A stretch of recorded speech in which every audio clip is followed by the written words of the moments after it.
last 3 days. I know we had a lot of really great sessions. Thank you so much to everybody for attending and participating.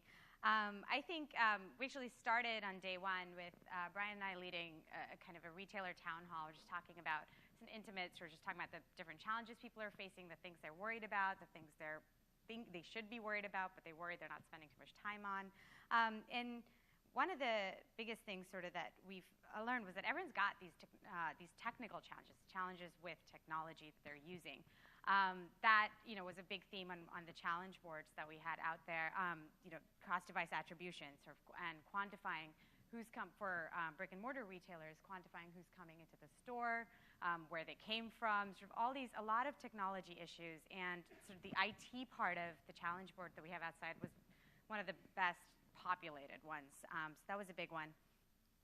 The other big thing was sort of where do you really put your money? I think Erin Dwyer from Kardashian Beauty was talking a little bit about this yesterday, and there's so many platforms out there. There's so many options out there, and everything has its own needs and everything has its own benefits. But there seems to be sort of a little bit of confusion and a worry that, am I doing the right thing? Am I making the right decision, putting my money where I need to be putting? And it's the same with social. There are retailers out there really, I think it was Ryan, who's walking in right now, who said that Instagram is his favorite social channel. Others favor Pinterest, others favor Twitter. So really there's a sense of, am I putting my resources, as finite as they are, into the right place for my particular brand? This one I thought was a really interesting one.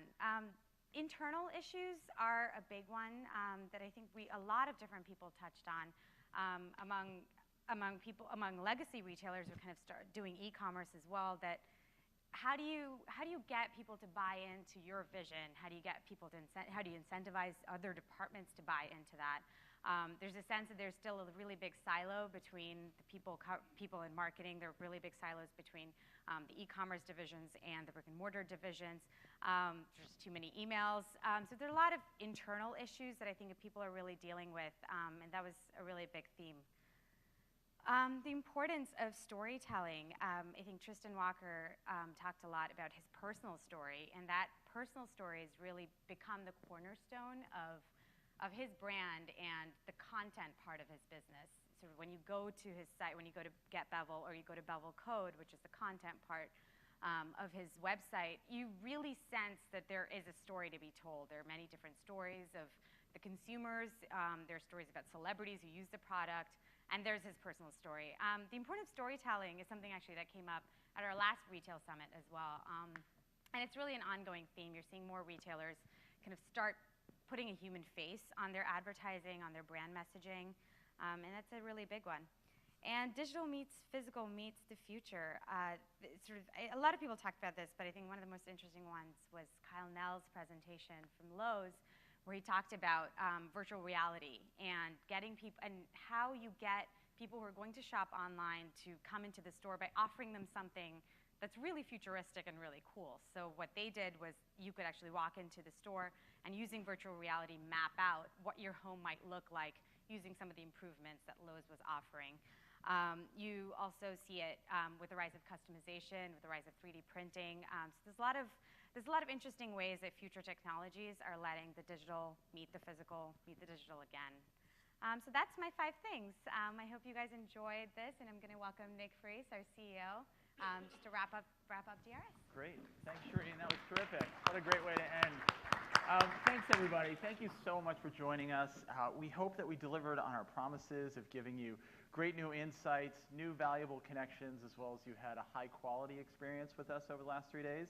I want to thank our speakers for filling our minds with great new ideas that we can take back to our organization and create change in our organization or in our careers, in our companies.